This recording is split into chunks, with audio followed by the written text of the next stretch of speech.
Salve, salve rapaziada, professor Basílio, canal Historiano. Eu tô aqui para dar uma aula sobre resistência escravista. A resistência dos escravizados no Brasil contra a instituição da escravidão.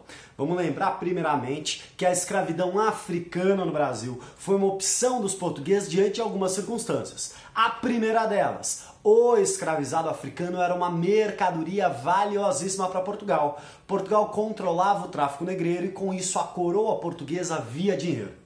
Além disso, os nativos no Brasil, além de não estarem acostumados ao trabalho regular, também conheciam o território, tinham muito mais facilidade para a fuga. Dessa forma, a escravidão africana foi a instituição fundamental de trabalho no Brasil. O Brasil colonial e o Brasil império são construídos pela mão de obra escravista. É o africano que constrói absolutamente tudo. Vamos lembrar que, no ideal aristocrático europeu, o trabalho não era algo valorizado. Absolutamente todos os trabalhos manuais são trabalhos de escravizados. Os escravizados e a escravidão no Brasil vai vigorar desde o início do século XVI até o final do século XIX. Rapaziada, praticamente 400 anos de mão de obra escravista. E como é que essa população de milhões de africanos transplantada para a América, como é que eles viveram? Aceitaram? Aceitaram a escravidão passivamente? Pelo contrário, durante todo o período colonial e imperial, durante todo o período da escravidão no Brasil, houve uma intensa resistência dos escravizados. Essa resistência se deu na primeira modalidade através das fugas. Muitos escravizados fugiam e fundavam, em regiões inóspitas e afastadas, comunidades quilombolas. Comunidades que buscavam reproduzir o seu modo de vida ancestral na África. Tudo bem? Era uma sociedade de subsistência, era uma sociedade que reproduzia os modos sociais da África. Portanto, era uma sociedade que também tinha escravos. A África é uma sociedade que tinha escravos, mas não era uma sociedade escravista. Vou dar um exemplo. O grande quilombo do Brasil colonial, o quilombo dos Palmares, com a sua figura lendária de Zumbi e Dandara. Rapaziada, quilombo de Palmares tinha escravos, mas o escravo não era a principal mão de obra. Palmares não era uma sociedade escravista, mas tinha escravos. E esse escravo era quem? Era o vencido na batalha. Era aquele capturado, era aquele inimigo que atacava o quilombo. Portanto, alguns quilombos têm escravos. A escravidão faz parte de uma cultura, mas somente a colonização portuguesa transforma a escravidão em uma modalidade predominante de trabalho. Tudo bem? Então, um elemento fundamental de resistência à fuga é a formação de comunidades quilombolas. Além disso, durante todo o período da escravidão nós temos intensas revoltas. Essa é uma sociedade marcada pela tensão e por um eminente risco de uma revolta escrava. Tudo bem? Portanto, é uma sociedade marcada por medos, tensões e violência. A violência tem que ser exemplar. Qualquer risco de insubordinação escrava deve ser reprimida com brutalidade. E você deve reprimir o escravizado, mas você, senhor de escravo, deve tomar cuidado, porque em última instância o escravo é uma mercadoria. Você não pode destruir a sua mercadoria, mas você deve puni-lo de forma exemplar. Mas mesmo assim estouram várias revoltas. A principal revolta escrava é a revolta dos Malês, uma revolta que acontece em 1835 lá em Salvador.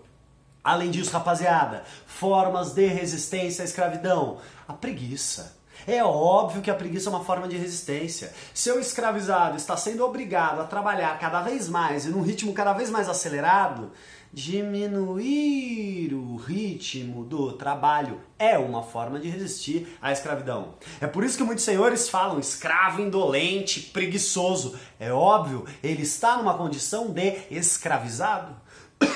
Rapaziada, além disso, quais são outras modalidades de resistência à escravidão? O suicídio e o aborto. Mulheres escravizadas não querem pôr seus filhos ao mundo para serem escravizados. Além disso, a grande forma de um escravizado atacar o seu senhor é destruir a propriedade mais valiosa, é destruir o seu corpo. Muitos escravizados se matam, muitos escravizados sucumbem diante dessa condição atroz que é a escravidão no Brasil.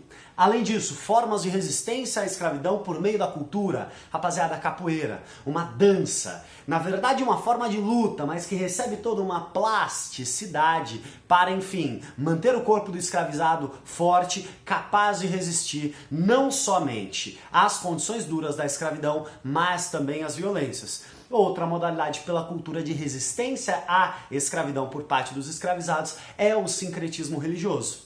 Vamos lembrar que a Igreja Católica Apostólica Romana legitima a escravidão africana. Para a Igreja, a escravidão é uma forma de salvar a alma daquele pagão. Portanto, este escravizado tem contato com a religião, ele vai à missa. Claramente ele senta-se no lugar destinado ao escravo, ele é um pé rapado. Mas, naquele templo, naquela igreja, quando ele olha um santo de devoção, ao invés de no seu coração e na sua mente ele adorar aquele santo, ele adora os seus orixás, ele adora as suas divindades ancestrais, tudo bem? Então quando ele olha para Santa Bárbara, na verdade ele não enxerga Santa Bárbara, mas enxerga Iemanjá. Quando ele olha para São Jorge, ele não enxerga São Jorge, mas enxerga Ogum. E dessa forma, paulatinamente, a religiosidade africana vai se mesclando com o catolicismo, criando uma religiosidade afro-brasileira, marcada hoje pelo candomblé e também pela Umbanda. Tudo bem? São formas pelas quais os escravizados vão criando mecanismos de resistência. Tudo bem, rapaziada? Além disso, o que é que dificulta a organização e a revolta desses escravos que são, numericamente, a maior parcela dessa população? Rapaziada, vamos lembrar que a África não existe. Não existe mundo África, cultura África, povo África. O que existe é uma infinidade de culturas, organizações sociais, povos, reinos, tribos. Os portugueses habilmente misturam diferentes povos e diferentes escravizados vindos de regiões distintas. Tem a dificuldade do idioma, tem a dificuldade das rivalidades culturais e étnicas. E paulatinamente isso vai sendo sublimado. Até que é no Brasil que surge essa ideia de africano.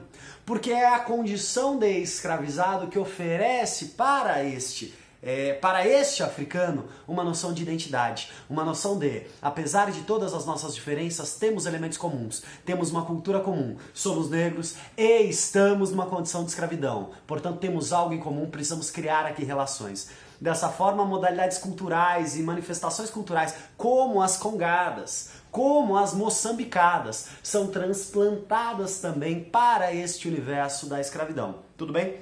São esses mecanismos da dança, da música que muitas vezes aplacam ou reduzem essa tensão do cotidiano. Beleza, rapaziada? E além disso, só aí uma reflexão, quando a gente fala escravo, a gente fala que alguém é escravo, mas ser escravo é algo que está na natureza do ser. E a gente sabe que não está na natureza do africano ser escravo. Portanto, não vamos chamar de escravo, mas de escravizado. Porque a escravidão não é uma natureza, mas é uma condição histórico-social. Tudo bem, rapaziada? Isso aqui é um breve panorama, bem geral, bem sintético, sobre a resistência à escravidão por parte dos africanos no Brasil. Eu sou o professor Basílio, do canal Historiano. Se você curtiu esse vídeo, compartilha e se inscreve, fortalece o projeto. Aquele abraço.